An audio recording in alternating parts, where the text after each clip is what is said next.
Radio Nova. Le score, du bon son, de la conversation sur Radio Nova avec Charline Roux.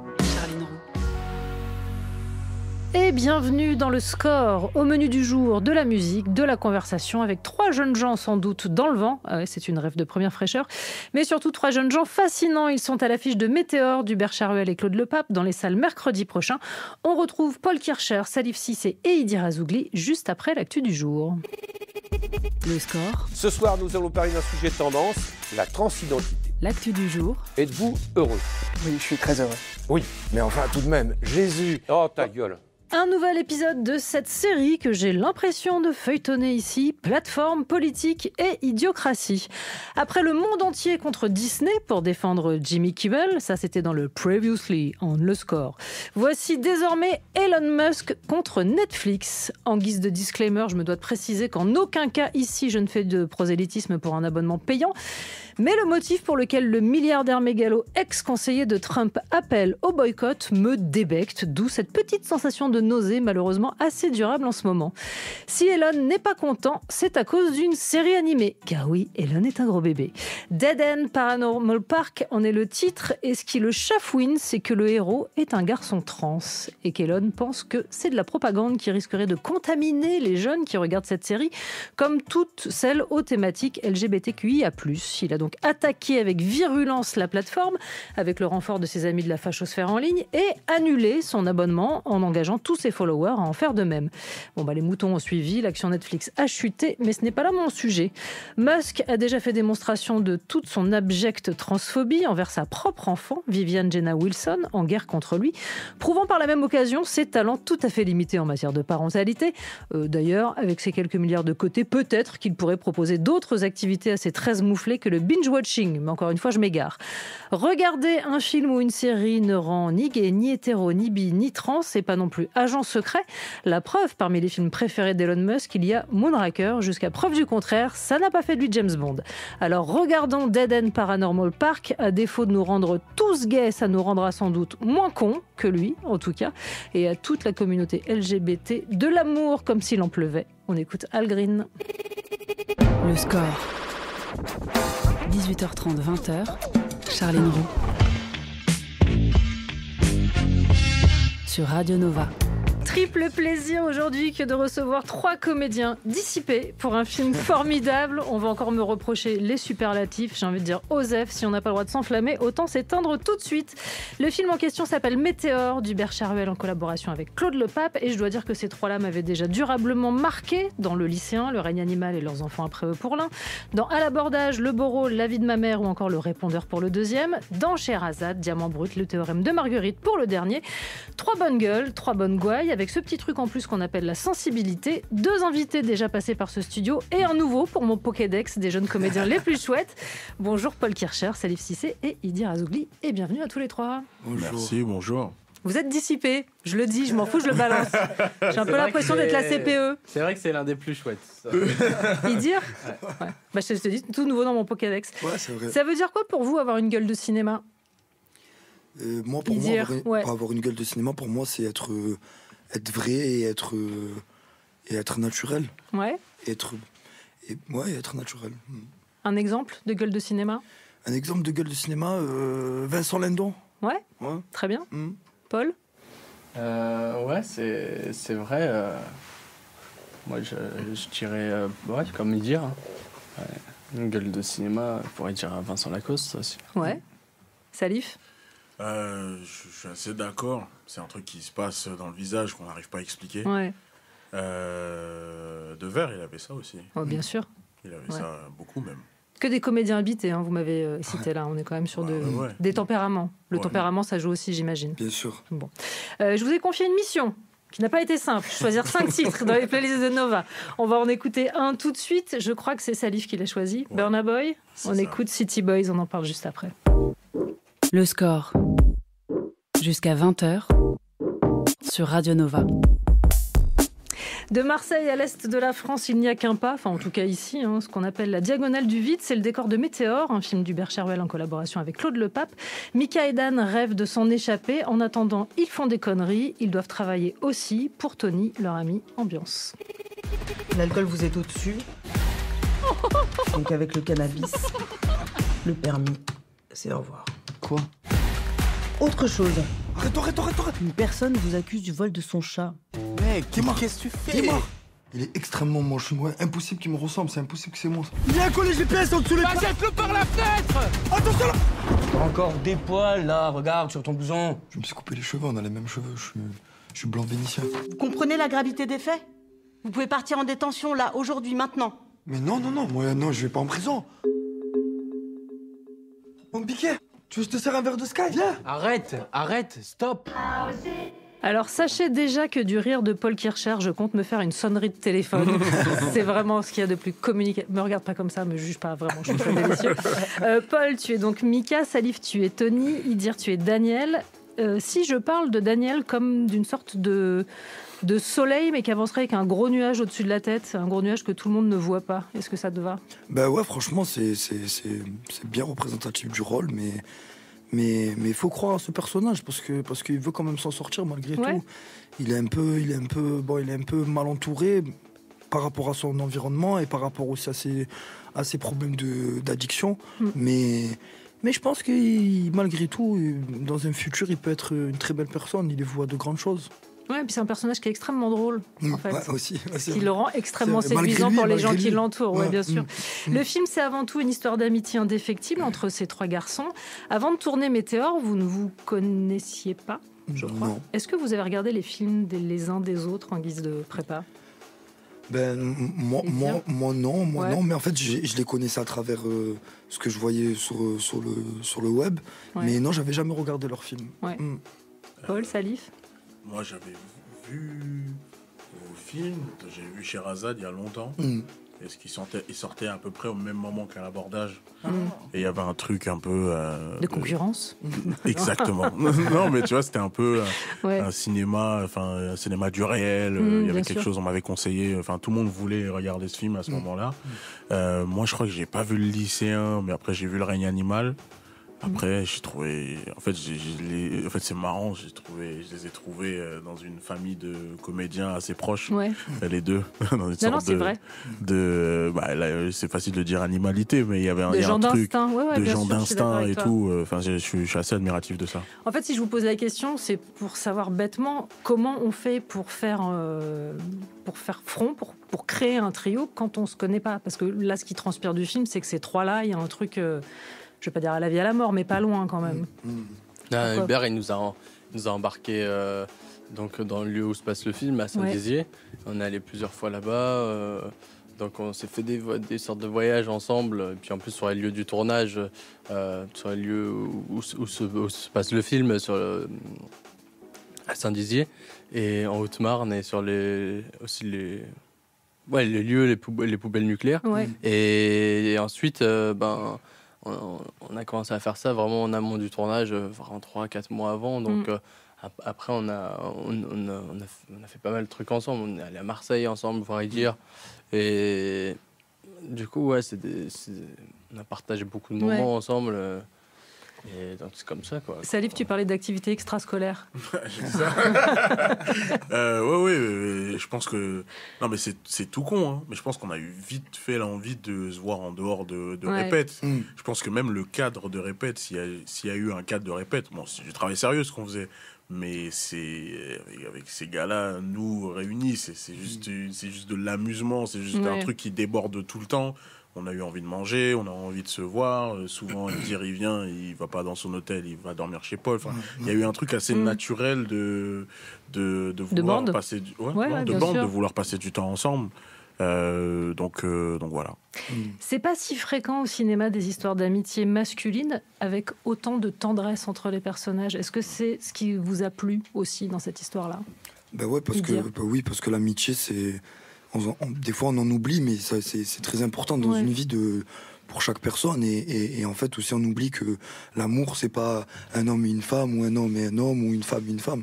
C'est aussi amicalement, on peut être amoureux de la personne, et on peut être amoureux d'elle amicalement et l'aimer comme si c'était son frère, et voilà, et c'est ce qui est, comme ils le disent très bien, c'est ce qui s'est passé, parce qu'on a eu la chance d'avoir le réalisateur qui a mis un point d'honneur à faire des répétitions, et aussi à ce qu'on se voit, et qu'on apprend à se connaître, qu'on puisse se faire des checks, décider ça. Et en fait, naturellement, on s'est grave kiffé tous les trois.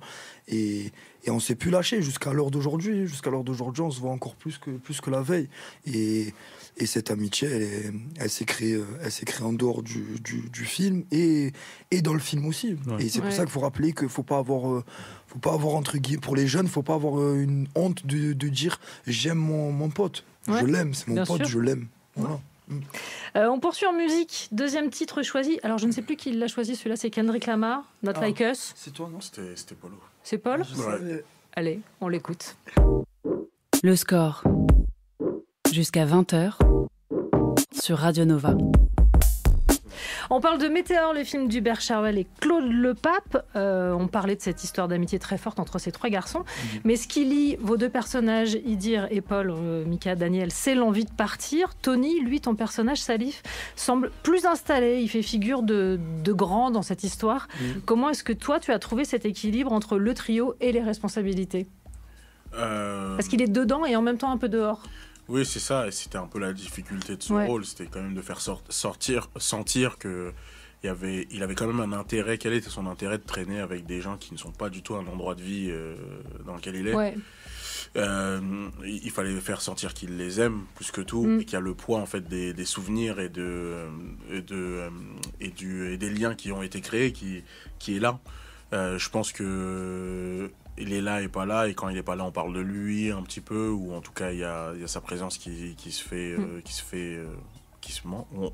dont on manque, c'est ça qu'on dit. Et je sais pas trop. Et donc voilà, je pense qu'il y avait ça dans ce personnage. Il y a d'ailleurs dans le film assez peu d'adultes, sauf dans les institutions. C'est-à-dire qu'on s'est vraiment centré sur des jeunes gens entre eux. Il y a assez peu de référents grands. Ça vous a pas frappé? Ça a changé quelque chose pour vous? Moi, je pense que non, parce qu'en fait, je me dis que le réalisateur, il voulait juste parler de trois amis. Mais à un moment donné, il y a eu ce truc où, à un moment donné, le réalisateur pensait à faire peut-être une scène de début où on nous voit nous trois nous trois, mes petits. Mais après, je pense, je me permets de parler à sa place, mais peut-être que c'est pas ça. Mais au final, je pense qu'il s'est rendu compte que ça faisait un peu too much, tout ça, d'expliquer qu'on est petit, pourquoi, du comment, qu'on se connaît.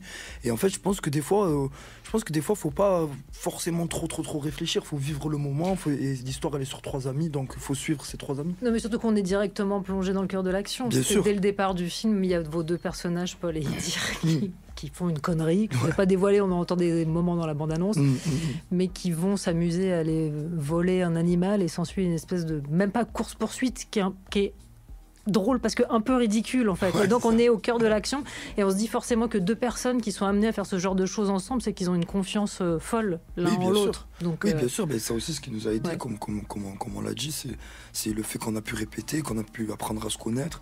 Et en fait, moi je pense qu'en fait, quand on est arrivé sur le plateau, vous savez, des fois on nous appelle pour faire un rôle, on nous appelle jeudi, et lundi on est sur le plateau, et on arrive un peu comme ça, sur la pointe des pieds.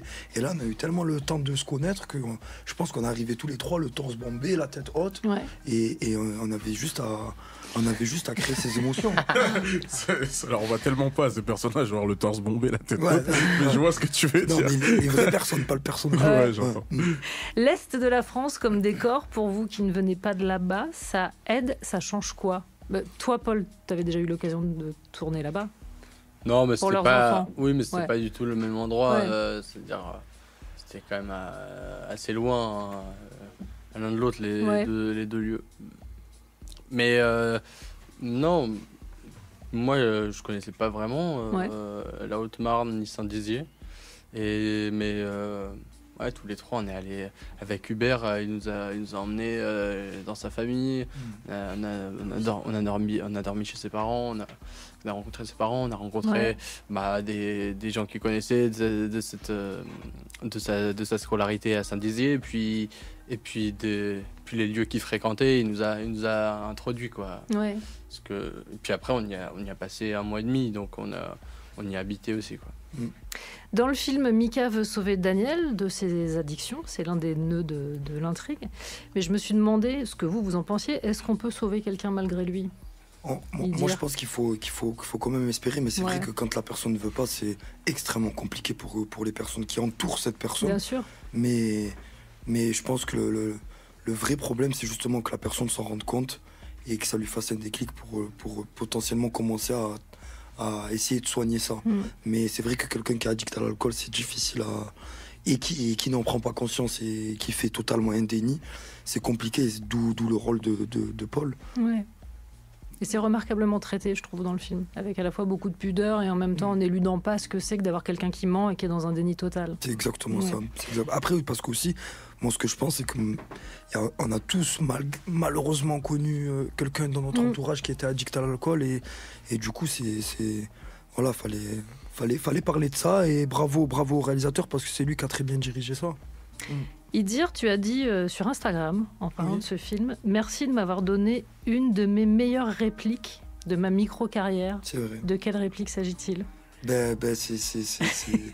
C'est franchement, en fait, j'ai dit ça, mais c'est toutes les répliques, parce que j'ai dit la réplique, mais en fait, c'est le fait d'avoir joué avec eux, c'était une chance de ouf, parce que voilà, on était trop fluide en fait. Mais même hormis Paul et Salif, même ça aussi, les acteurs ils vont souvent dire ça et tout pour rendre l'histoire du film encore plus radieuse. Mais nous vraiment, en fait, on était dans une ville qu'on connaissait pas et on était tous soudés, même les techniciens, moi je voyais en fait, même quand c'était coupé, je voyais que les techniciens, ça se voyait qu'ils étaient en train de regarder la scène, ils donnaient leur avis dans leur tête et tout le monde était impliqué. D'ailleurs dans le film, il y a beaucoup de techniciens qui sont dans le film. Et c'est pour ça que pour moi, ça a été j'ai reçu une de mes meilleures répliques avec Paul et Salif parce que c'était trop fluide et je l'ai kiffé de ouf. Et franchement, voilà. Et même plein de fois, je me suis accroché à eux. Pour certaines scènes. Alors, on va évidemment parler de démocratie sur le tournage. On le sait. Non, jamais. Qui est le chef, en fait, entre vous trois ? Qui est chef de bande ? Franchement, il n'y avait pas de chef.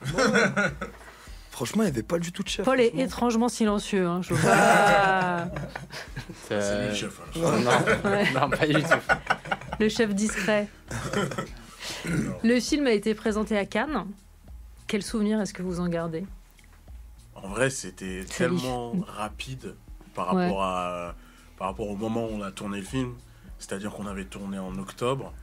Je crois mars-avril, on sait qu'on est à Cannes, on le présente, enfin le film on l'a même pas digéré, moi j'ai pas eu le temps de le digérer, donc je les revois, c'est comme si je les avais quittés hier, mais en même temps il s'est passé quand même du temps, les cheveux ont poussé, tout ça et on se revoit là, il y a un truc, franchement il y a un truc de... on est trop content de le découvrir. On l'avait découvert juste avant Cannes, et on est trop content de le montrer. Et puis, encore une fois, c'est vrai que ça fait un peu mellow de dire, ouais, il y a des techniciens, tout ça. Mais c'est vrai qu'il y a beaucoup de techniciens qui sont déplacés à Cannes pour le voir. Avec nous, ceux qui étaient dans le film, ceux qui n'étaient pas dans le film. Il y a vraiment un truc où tout le monde a aimé... non seulement le tournage, mais espérer pouvoir aimer l'objet qui en résulterait. Et voilà, il y a un truc où c'est rare ça, je trouve, dans les films. D'habitude, on est en mode, on a fait un film et voilà, on le découvre, super, c'est fini, bon, allez. Il y a une vie un peu... Là, il y a un truc où on espérait aimer, on espérait être ensemble, et puis même si on serait déçu, on s'en ficherait, parce que les moments de tournage étaient vraiment beaux. Et ça, il n'y a pas de director's cut, il n'y a pas la vie cut pour que les gens le vivent avec nous, mais c'est dommage, parce que ça aussi, c'était aussi le film, quoi. Même sensation pour vous deux ? Moi, même sensation. Moi, franchement, comme tu l'as dit tout à l'heure, à ma micro-carrière, je suis quand même... c'est toi qui as dit micro-carrière. Ouais, c'est vrai. Moi, je me suis pas permis. Tu as repris ce que j'ai dit. Nano-carrière. Mais en fait, le truc, c'est que j'ai eu la chance d'aller plusieurs fois à Cannes, dans plein de catégories. Mais en fait... à chaque fois qu'on y va, on le revit vraiment, ce truc et tout. Et d'autant plus que voilà, c'était un film qui était magique pour moi, où j'ai rencontré des vraies personnes, où je garde plus de souvenirs. Je pense plus aux souvenirs que j'ai gardés ou le fait qu'il va avoir un succès ou pas. Et on a été hyper bien reçus. On a été acclamés vraiment pendant longtemps. J'ai eu la chance d'avoir un petit câlin de James Franco. Il est venu me serrer dans les bras en pleurant. Et voilà, il y avait du monde, il y avait beaucoup de monde. Il y avait beaucoup de monde qui était venu le voir, et il y a eu une grande standing ovation. Ouais. Paul, t'as bien travaillé toi à Cannes aussi, t'avais 2 films. En plus ça allait vite parce que le tournage, on a terminé en décembre. Et ensuite, donc, on est... à Cannes, c'était en mai, donc ça allait très vite, en fait. Donc ça nous basculait dans une autre ambiance. Mais toi aussi, t'avais 2 films, non? Ouais. Tous les 3, on avait 2 films. Oui, c'est ça, ouais. C'est ouais, tu vois. Vous n'y êtes pas allé pour rien, en quelque sorte. Vraiment, vous optimisez les déplacements, comme on dit. Dans un instant, on joue à Pick un rôle. J'ai complètement inventé les règles de ce jeu qui est absurde. Ça peut partir sur un échec, mais j'ai même pas peur. On écoutera aussi Arctic Monkeys et tout ça, ce sera juste après la pub. Le score sur Radio Nova. Alors, je vous ai proposé un petit jeu. Je suis pas complètement sûre de mon concept, mais enfin on va le tenter quand même. Je vous propose de récupérer des rôles déjà pourvus à votre compte. Vous me dites si vous le prenez ou si vous le prenez pas. Évidemment, vous avez le droit d'élaborer. Ce qui doit vous faire envie, je répète, ce sont les rôles, indépendamment des comédiens qui les ont tenus avant. Mais je vous cache pas que j'ai piégé certaines propositions. Voilà. Si je vous propose de reprendre le rôle de Dominic Cobb, extracteur de profession dans Inception de Christopher Nolan, soit le rôle de Leonardo DiCaprio, qui y va, qui n'y va pas? Salif. Ah ouais, de fou. Tous les jours. Parce que Christopher Nolan. C'est pour ça que c'est piégé, j'ai compris. Oui, il y en aura d'autres, hein, t'inquiète. Non, mais oui, Christopher Nolan déjà, et puis ce rôle est ouf, quoi. C'est-à-dire, comment tu lis un scénario comme ça? Comment tu t'imagines dans un scénario comme ça? Je pense que... Est-ce que tu comprends un scénario comme ça? J'ai pas croisé Marion Cotillard, mais j'ai entendu Marion Cotillard dire qu'elle n'avait pas compris, elle avait vraiment pas compris le film. Et elle a tout pied à la fin, on sait pas. Et elle a tout pied à la fin, elle sait pas, elle a voulu... Son gamin, qui maintenant est en âge de le regarder, a envie de savoir la fin, elle ne sait pas lui dire. Donc, non, il y a quelque chose comme ça, en tant qu'acteur, ça doit être un vrai défi, quoi. Et dire, Paul, on prend pas. Non, moi, je le laisse à Salif. Trop sympa. Non, ça, c'est vraiment pour Salif. Partager. Allez, le rôle suivant, Tony Soprano, dans la série Les Sopranos, tenu par feu James Gandolfini, qui n'y va pas. Il y a Idir qui hoche la tête. Ouais, non, moi je pense que je peux y aller. En fait, je suis en train de regarder la série, je l'ai pas fini encore. Je l'ai pas fini encore. Mais t'es déjà accroché, j'imagine. Ouais, j'ai déjà accroché de ouf. Les garçons, Salif, Paul. On va laisser Idir. Allez, ok.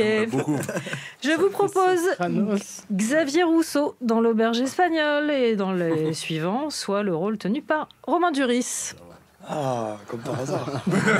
Tiens. Qui peut-être a joué le père d'un des invités. Je ne sais pas. Peut-être Paul Kircher. Faut aller voir sur Google. Qui prend le rôle? Qui ne le prend pas? Franchement, non. T'es obligé d'y aller. Je le laisse à Tu veux Romain pas Duris. toucher? Non, mais j'ai dit indépendamment des comédiens. C'est purement le rôle. Ouais. Non, je crois que ça va pas. Il n'ira pas. Allez, rôle suivant. William Somerset dans Seven de David Fincher, soit le rôle tenu par Morgan Freeman. J'entends quelqu'un à ma gauche qui fait... mais en plus, tu l'as offert le DVD à... Ouais, c'est ça. En plus, il me l'a offert depuis son anniversaire. Je lui ai dit, tiens, c'est un de mes films préférés. C'est dans le top 3. Donc Salif a offert Seven à Idir. Il a offert un DVD. Il doit le regarder. Il est encore sous blister, hein, mais il va le regarder. Il est sous le blister, là? Il est encore sous blister. Il me l'a dit hier, ça m'a fait beaucoup de mal. Somerset tous les jours. Parce que j'ai reçu beaucoup de DVD aussi. Il faut que je les bouffe tous. Un Somerset. William Somerset, quand même. Franchement, en vrai, de vrai, Salif plus jeune, il aurait dit le rôle de Brad Pitt quand même. Ouais, tu préfères le rôle de Brad Pitt dedans? Parce que je croyais que peut-être j'allais éclore un acteur de composition incroyable. Pas encore. Donc du coup, Somerset, c'est plus crédible. Mais moi, j'aime le calme de Somerset dans le film, là où Brad Pitt joue très en nervosité. Il fait beaucoup. C'est pour ça que Brad Pitt peut se permettre autant. Rôle suivant, Jon Snow dans Game of Thrones, le rôle tenu par Kit Harington. Qui s'attente? J'ai l'impression que personne n'a vraiment le... Je n'ai pas vu Game of Thrones. Oh, voilà, ça règle le problème. Et Salif, je te sens moyen chaud sur l'héroïque. Pourquoi pas, quoi. Ce dilemme est fou. Rôle suivant, le commissaire Daoud dans Roubaix, une lumière d'Arnaud Desplechin, le rôle tenu par Roche Dizem. Moi, je le prends. Idir. Ouais. Le commissaire. Ouais. Bah ouais. Je le prends, mais bon. Ouais, je le prends. Et t'en joues des commissaires en plus. Ouais, en plus. Et si tu veux des conseils sur comment tourner avec Desplechin, tu peux demander à Salif. Ouais, c'est vrai. Ça marche. Facile. Allez, ok, celui-là, ça marche. Jason Bourne, soit le rôle de Matt Damon dans La mémoire dans la peau. Qui prend ouais. Direct. Dire... Mais ça se voit pas, c'est mon ami Matt Damon. Donc, c'est bien pour ça que j'ai choisi ce rôle. Vous avez tourné ensemble dans Stillwater. C'est vrai, c'est ça. Il y a trop fort. Copain, donc. Ouais, ok, c'est chic. Très gentil. Le rôle de Ken dans le film de Greta Gerwig, Barbie, tenu par Ryan Gosling. Qui y va, qui n'y va pas. Mais je sais pas si je sais pas, peut-être c'est... Tu l'as vu, moi Paul. Ouais, c'est bien sûr, j'ai vu. Tu pourrais être très drôle. Ken de Barbie. Ouais. Tu veux pas faire le Ken? Ouais, ok, je sens par dépit. T'es en train d'ouvrir un univers. J'ai deux rôles à proposer dans la proposition suivante. Eric ou Ramsey dans La Tour Montparnasse infernale. Qui y va, qui reprend? Moi j'y vais, moi j'y vais. Tous les trois? Tous les trois, ouais. Trois, ouais. C'est fort. Moi j'y vais parce que cette année c'est un peu l'année où je cherche justement à faire un peu de comédie. Ouais, de comédie. Du coup j'y vais et je pense que je ferai Eric. Peut-être tu pourrais faire une rom-com. T'es mignon, mais t'es un tout petit breton. Voilà, je le fais très mal. Il y a un truc qui me marque de fou, c'est quand il est caché à un moment, il est caché comme ça en fait, et le mec arrive pour le tuer, il fait ça, il voit une barre de fer, mais en fait ça vient d'exploser, du coup la barre de fer elle a 300 Elle est chaude, ouais. En fait la caméra elle fait ça sur sa main, après elle remonte sur lui, tu vois, il fait... Il y a juste une petite larme qui coule le long. C'est énorme ça, et juste après il y a le célèbre moi vous m'aurez jamais, où il part en courant, mais il a une armure et il s'éclate. Les mêmes rêves pour tout le monde. Ce film il est mythique. Dernière proposition, le rôle de Napoléon dans le film de Ridley Scott, soit le rôle tenu par Joaquin Phoenix. Qui prend pas? Je le prends moi. Je suis Napoléon, bien sûr. Parce que Napoléon peut-être, y dire parce que Napoléon et parce que je prépare un truc qui est, qui est dans ce avec Sylvie Verred. Ah ouais, vous êtes au courant de tout. Au travail, un petit peu de boulot quand même. Normalement peut-être je vais faire le neveu de Napoléon qui s'appelait Louis Napoléon. Ouais. Très bien. On verra. On a hâte de voir. Et ben voilà, vous avez il y a qu'un seul rôle qui n'a pas appris... Enfin bon, bref, je ne vais pas le rappeler parce que je voudrais mettre personne dans la sauce. Le titre suivant a été choisi par, j'ai envie de dire vous trois, déjà vu.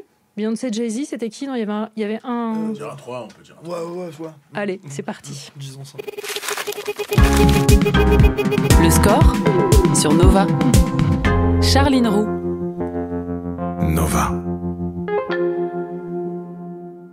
Et je voudrais qu'on parle de théâtre justement parce que c'est un point commun que vous avez, Paul et Salif. Idir, je crois que t'es pas monté sur les planches. Non, pas du tout. J'adorerais, mais... C'est vrai? Ouais. Mais je vais me battre pour. J'ai l'impression qu'il y a un petit truc. Fais juste passer le message, tu vas voir. Mais est-ce que vous en parlez entre vous, par exemple, de cette envie-là, de scène, de la manière dont vous l'abordez, du théâtre, Ouais, je pense que... Ouais, on en a parlé pas mal. Je pense que... Paul est venu me voir, il allait jusqu'à Strasbourg. Et j'ai pris une énorme leçon, là, franchement, quand j'ai vu Salif. La pièce, un monologue qu'il a sorti en anglais, shakespearien, waouh, c'était incroyable. Franchement, là, Salif, il m'a impressionné. C'est vrai, il faut que tu ailles voir Salif au théâtre, un de ces quatre aussi, parce que vraiment là... Allez, c'est bon, c'est noté. J'ai tout compris, le billet et tout ça. Allez, c'est bon, Non, mais oui, non, on en parle souvent. En vrai, on en parle souvent. Et puis, il y a un rapport... Enfin, c'est cousin, le cinéma et le théâtre, à ce moment-là du jeu. Et en fait, comme j'en fais tout le temps, même quand on était ensemble en tournage, oui, on en a beaucoup parlé. Ouais. Et t'as l'impression que l'une des activités nourrit l'autre? Ouais, déjà, moi je demande des petits conseils à Salif avant de commencer le théâtre. Parce que c'est vrai, on était ensemble sur Météor au moment où j'allais commencer le théâtre. Ouais. Et je trouve que ça, c'est quelque chose de concret, quoi, que le théâtre. Et c'est vrai que Salif me disait, j'ai besoin de faire du théâtre une fois dans l'année au moins. Et j'ai senti qu'en effet, je comprenais ça parce que ça fait du bien, quoi. D'un coup, c'est quelque chose de... tu te rends au même endroit tous les soirs, t'as le spectateur, t'es là en direct, et il y a quelque chose de... C'est vraiment un bon exercice et ça fait du bien, je pense. Idir, tu rêves de quel rôle au théâtre? T'as des envies?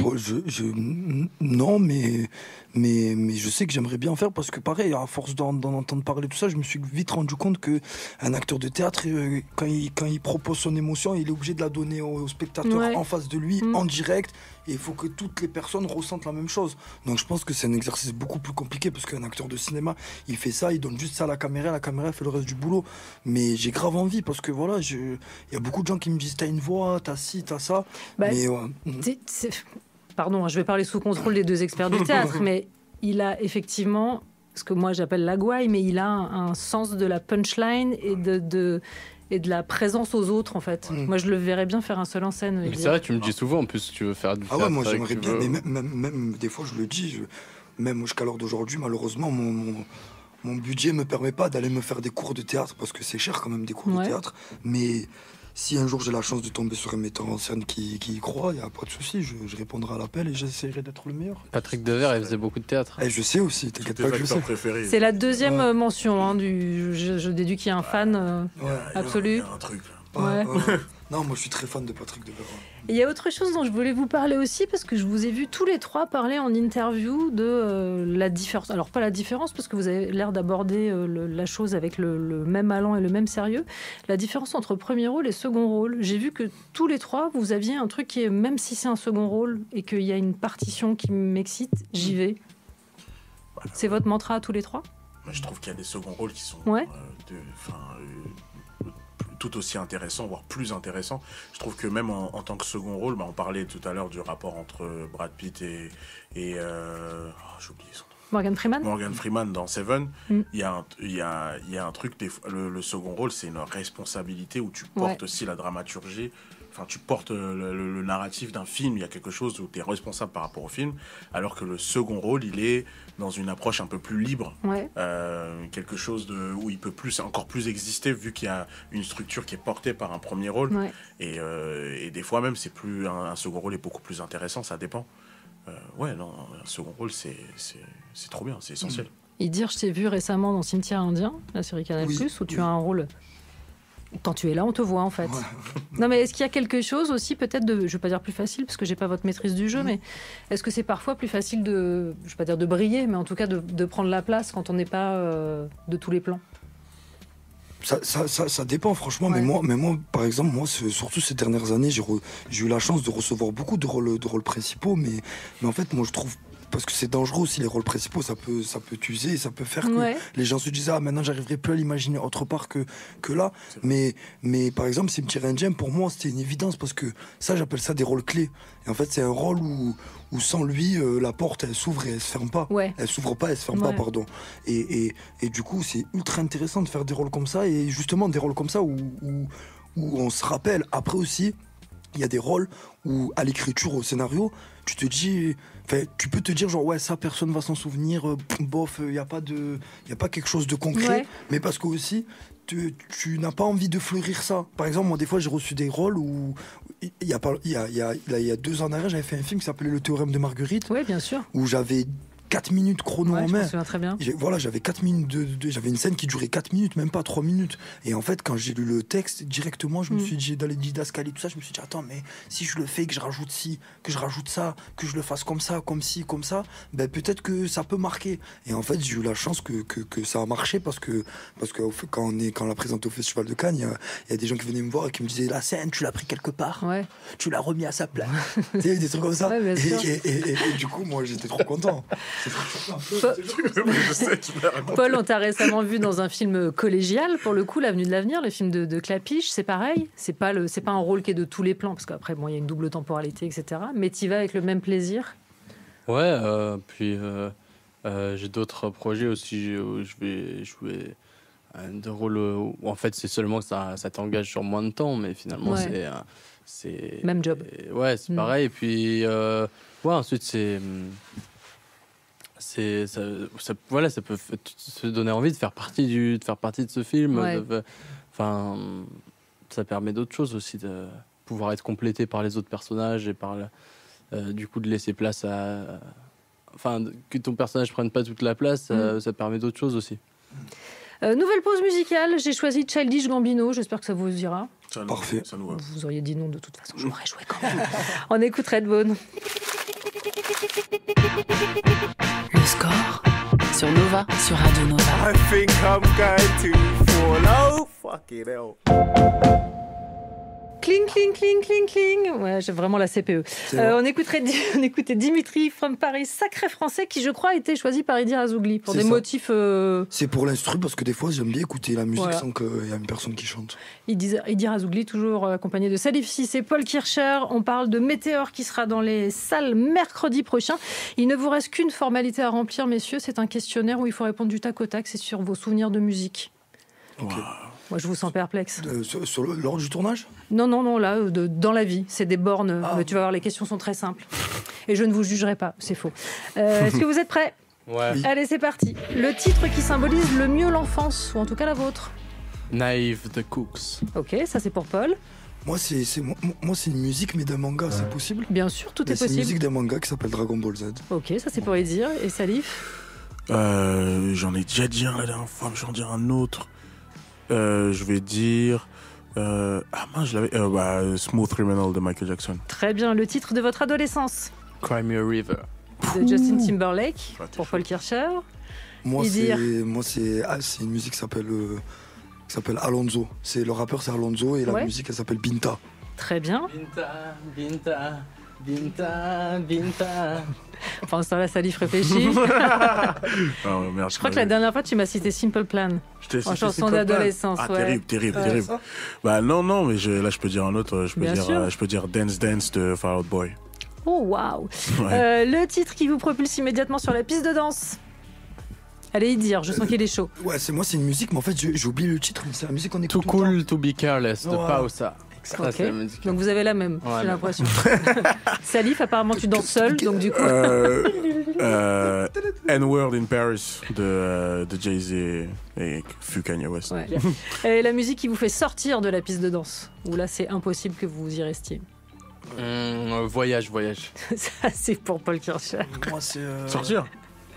Ouais. Moi c'est l'autre, lui qui fait tu veux mon zizi, oui. Francky Vincent. Ouais, je comprends. Et Salif. Moi c'est les démons de minuit. Oh putain. Parce que là je me dis c'est peut-être que je me suis trop intégré quoi. Je suis pas la bonne soirée. C'est pas la bonne soirée. C'est-à-dire que si vous êtes dans la même soirée, il y a voyage et les démons de minuit, c'est qu'effectivement vous n'êtes pas au bon endroit les garçons.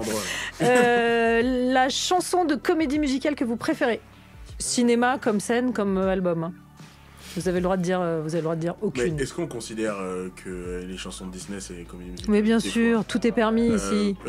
Moi j'aime bien la chanson dans Mulan sur les hommes là. Patrick Fiori, comme un homme, bah, bien sûr, évidemment. Voilà, celle-là. Attends, Salif, je la connais par cœur. Trop. Pardon, excusez-moi, on s'enflamme. Idir, c'est à toi. Moi, je crois que c'est Anna Montana, je crois. Ouais. Ouais, je crois que c'est Anna Montana. Miley Cyrus, donc. Ouais, j'aimais beaucoup. Ok.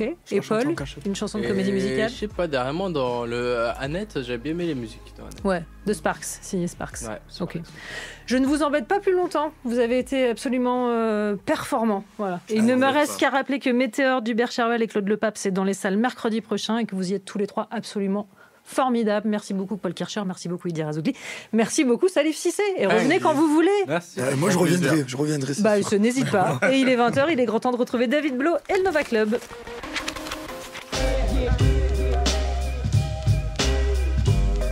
Le score sur Radio Nova. À retrouver en podcast sur nova.fr.